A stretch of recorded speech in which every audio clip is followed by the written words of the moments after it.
हम इस सीरीज में पढ़ने वाले हैं केस बेस्ड स्टडी के आधार पर पूरी फिजियोलॉजी खत्म करने वाले हैं। लगभग 80 केस पढ़ेंगे, जिसमें से दूसरा 2 नंबर का केस है। 1 नंबर का केस आप जाके देख सकते हैं, प्लेलिस्ट बनी हुई है क्लिनिकल बेस्ड, उसमें आप देख सकते हैं।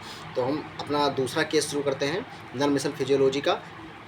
A 54-year-old woman returns to her oncologist for continuing treatment of recurrent ovarian cancer है। रिकरेंट ओवेरियन कैंसर है, इसलिए ऑन्कोलॉजिस्ट के पास में गई है। It is 2 days since treatment, 2 दिन हुआ है ट्रीटमेंट का। And she is now complaining ये of paresthesia of hand and feet. Paresthesia है फीट और हैंड में। डिफ़िकल्टी इन फास्टिंग बटन बंद करने में डिफ़िकल्टी है, यानी कि फाइन जो ये मसल्स हैं उसका वीकनेस है। तो now complaining of paresthesia of the hand and feet and difficulty in fastening buttons due to muscle weakness in the hand. Muscle weakness है हैंड में। अब मसल वीकनेस होगा तो कोई न्यूरल फंक्शन ख़राब हो रहा होगा, जिससे कंट्रक्शन नहीं हो पा रहा होगा सही से। The patient begins treatment for recurrent ovarian cancer 2 months ago. The treatment regimen includes paclitaxel ले रही है 150 मिलीग्राम पर मीटर स्क्वायर, जेमसिटाबीन ले रही है 800 मिलीग्राम पर मीटर स्क्वायर, एंड सिस्प्लास्टिन ले रही है 75 मिलीग्राम पर metre square 3 times a week for 6 cycle. ये ऑन्कोलॉजिस्ट द्वारा दिया गया है उसको ट्रीटमेंट के लिए कैंसर के। अब she was diagnose with diabetes mellitus type 2 at age of 35 and has been successfully manage with ultralente insulin. The patient has lost body hair due to chemotherapy. Her appetite remains good and nausea is manage. यहाँ पर याद करने वाली चीज़ है कि दवाई कौन सी use हो रही है। तो दवाई यहाँ पर क्या है, पैक्लिटैक्सल और सिस्प्लाटिन। ये दोनों साथ में ये नुकसान करते हैं, डैमेज करते हैं नर्व को, ठीक है। और यहाँ पे मसल वीकनेस है, यानी कि कुछ न्यूरल प्रॉब्लम होगा। तो इसमें फिजिकल एग्जामिनेशन क्या करेंगे, टेम्परेचर देखेंगे 37 डिग्री सेल्सियस है, पल्स रेट देखेंगे 75 पर मिनट है, रेस्पायरेशन 18 पर मिनट, बीपी 128/84 है mmHg, BMI तुम्हारा 34 है। Sensory neuropathy, tingling present in the hand, tingling present है हैंड में, यानी कि कोई पिन अगर आप हैंड में चुभा रहे हैं तो जान पा रहा है वो। Deep tendon reflex were diminished bilaterally, deep tendon reflex diminished है बायलेटरली। लेबोरेटरी स्टडीज़ कोई ज़रूरी नहीं है, नॉन ऑर्डरेट। डायग्नोसिस इसे होगा टैक्साल इंड्यूस पेरीफेरल न्यूरोपैथी। ये कौन सी डिजीज़ है, टैक्साल इंड्यूस पेरीफेरल न्यूरोपैथी है। तो टैक्साल द्वारा इंड्यूस हुई पेरीफेरल न्यूरोपैथी है। कोर्स कब तक रहता है ये, the sensory and motor neuropathies resolve over the next 5 days। अपने आप ही लगभग 5 days के बाद सही हो जाती हैं जो सेंसरी एंड मोटर न्यूरोपैथीज होती हैं। पैथोफिजियोलॉजी आपकी सिम्टम्स देख लेते हैं इसका।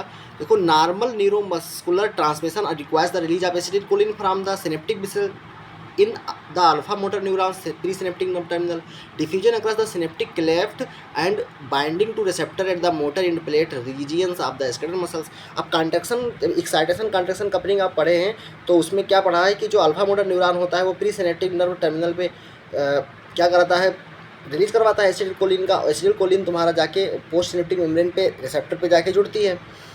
तो और आगे एक्शन पोटेंशियल, पहले इंड प्लेट पोटेंशियल जनरेट होता है, उसके बाद एक्शन पोटेंशियल जनरेट होता है। एक्शन पोटेंशियल जनरेट होता है तो क्या होता है, कंट्रक्शन होता है।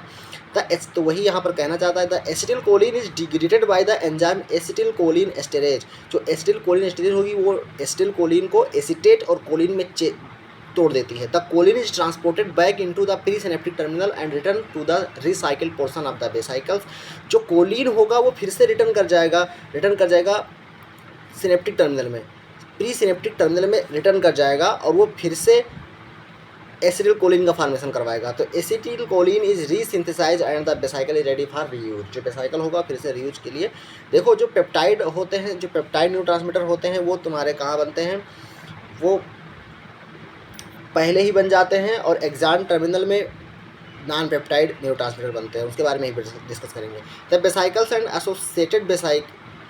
Associated vesicle protein are synthesised in the cell body.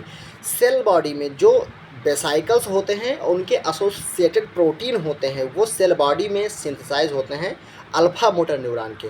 तो वेसाइकल और उनके एसोसिएटेड प्रोटीन कहाँ पर सिंथेसाइज होते हैं, अल्फा मोटर न्यूरॉन के सेल बॉडी में।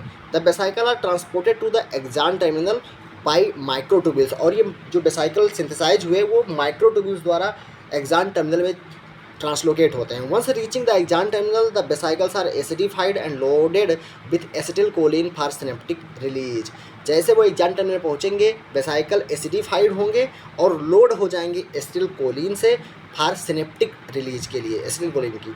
सिसप्लास्टिन and paclitaxel both disrupt microtubule function by polymerizing the tubules.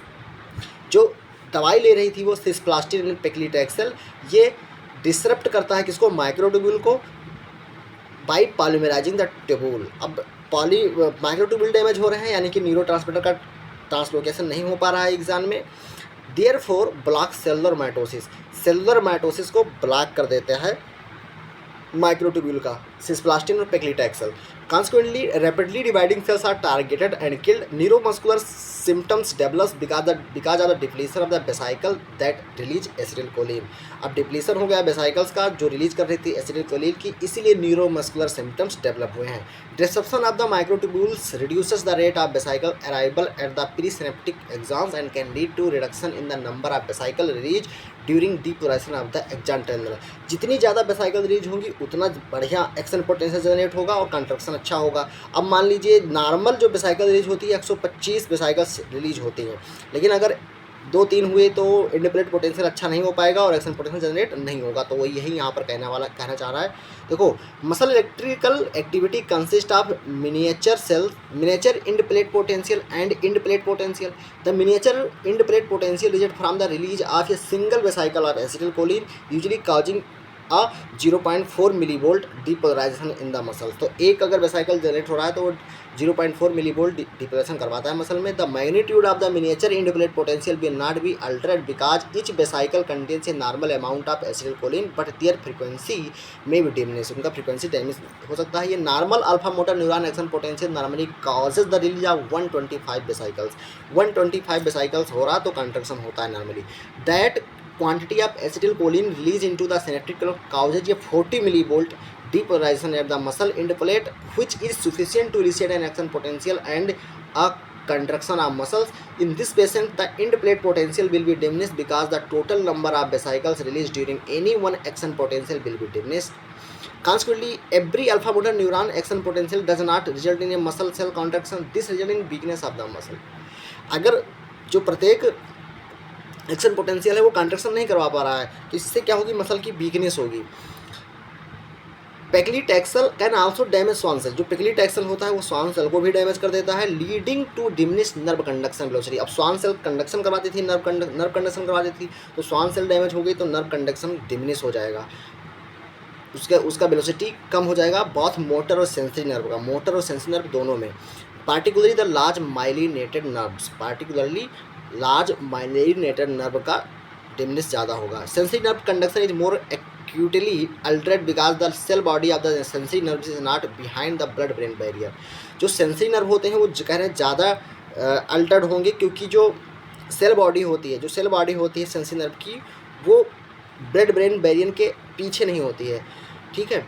और ब्लड ब्रेन बैरियर को ये जो पेक्लीटैक्सल है वो क्रॉस नहीं कर पाता है, और जब ब्लड ब्रेन बैरियर के पहले ही है तो पेक्लीटैक्सल आराम से उस पर वर्क करेगा। Consequently is more completely expose to the paclitaxel. जो सेल बॉडी होता है वो मोर एक्सपोज होता है पेक्लीटैक्सल से क्योंकि वो ब्लड ब्रेन बैरियर के अंदर नहीं है।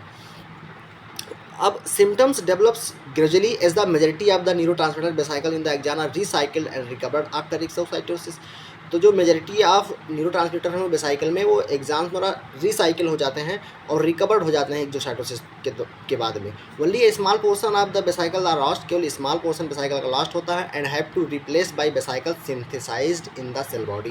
जो वेसाइकल सिंथेसाइज होते हैं सेल बॉडी में उनसे के द्वारा रिप्लेस हो जाता है। Consequently the onset of muscle weakness occurs 1 to 3 or more days after paclitaxel treatment.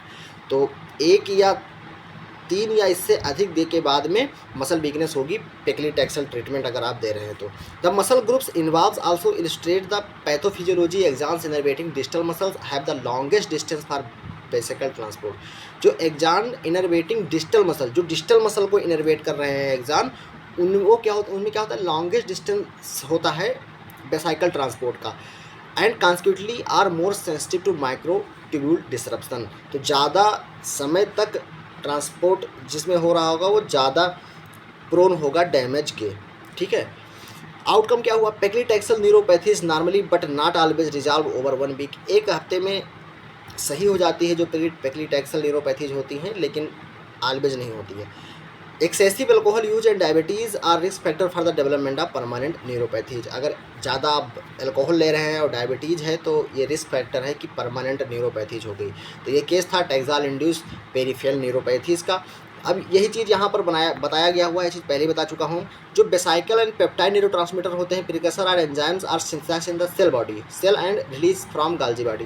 तो ये सेल बॉडी में सिंथेसाइज होते हैं, सिस गाल्जी और ट्रांस बॉडी, इसमें मेचुरेशन होता है गाल्जी बॉडी में, यानी कि पेप्टाइड न्यूरोट्रांसमीटर का। ये ट्रांसलोकेट होते हैं, माइलिन सिट दिखाया है, माइक्रोट्यूब्यूल्स दिखाया हुआ है, माइक्रोट्यूब्यूल्स के द्वारा क्या होते हैं, ट्रांसलोकेट होते हैं बेसाइकल। और जो नॉन पेप्टाइड न्यूरोट्रांसमीटर होते हैं वो synthesized and transported into vesicle in the nerve terminal. जो नॉन पेप्टाइड न्यूरोट्रांसमीटर होते हैं वो कहाँ पर सिंथेसाइज होते हैं, नर्व टर्मिनल में, ये ध्यान देने वाली बात है। और जो पेप्टाइड न्यूरोट्रांसमीटर होते हैं वो कहाँ पर सिंथेसाइज होते हैं, सेल बॉडी में। बस यही यहाँ पर एक चीज़ मेन इंपॉर्टेंट था, ये प्री सिनेप्टिक मसल द्वारा रिलीज होते हैं न्यूरोट्रांसमीटर, और जाके रिसेप्टर जो तो पोस्ट सिनेप्टिक मेमोरी पे प्रेजेंट होता है या मोटर एंड प्लेट पे प्रेजेंट होता है, वहाँ जाके चिपक जाते हैं, जुड़ जाते हैं और कॉन्ट्रैक्शन करवाते हैं, इंड प्लेट पोटेंशियल जनरेट कराते हैं। इंड प्लेट पोटेंशियल जनरेट हो जाता है तो क्या होता है, कॉन्ट्रैक्शन ऑफ मसल्स होती है। कॉन्ट्रैक्शन ऑफ मसल नहीं हो रही है तो मसल वीकनेस है। और पेरीफेरल, ये जो हैंड की मसल वीकनेस है, यानी कि पेरीफेरल है, तो उनका नाम क्या हो गया, पेरीफेरल न्यूरोपैथी है, टैक्साल इंड्यूस ड्रग के द्वारा हो रहा है ये।